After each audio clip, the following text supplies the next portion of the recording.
আজ ২৫শে বৈশাখ, বিশ্বকবি রবীন্দ্রনাথ ঠাকুরের ১৬৩তম জন্মদিন। আজকের ভিডিওর অতিথি শিল্পী শ্রেয়স্কর দে।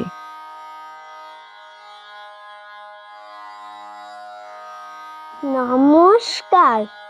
কবিগুরু রবীন্দ্রনাথ ঠাকুরের হারিয়ে যাওয়া ছোট্ট আমার মেয়ে সঙ্গিনীদের ডাক শুনতে পেয়ে সিঁড়ি দিয়ে নিচের তলায় যাচ্ছিল সে নেমে, অন্ধকারে ভয়ে ভয়ে থেমে থেমে। হাতে ছিল প্রদীপ খানি, আঁচল দিয়ে আড়াল করে চলছিল সাবধানী।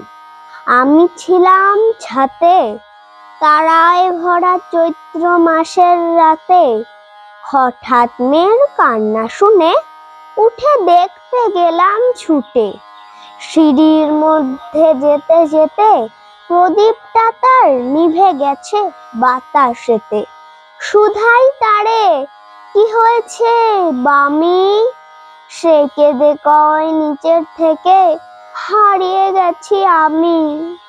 তারায় ভরা চৈত্র মাসের রাতে ফিরে গিয়ে ছাতে, মনে হলো আকাশ পানে চেয়ে আমার বামির মতোই যেন অমনি কে এক মেয়ে। নীলাম্বরের আঁচলখানি ঘিরে দীপশিখাটি বাঁচিয়ে একা চলছে ধীরে ধীরে। নিত্য যদি আলো যদি হঠাৎ যেত থামি, আকাশ ভরে উঠত কেঁদে, হারিয়ে গেছি আমি। নমস্কার।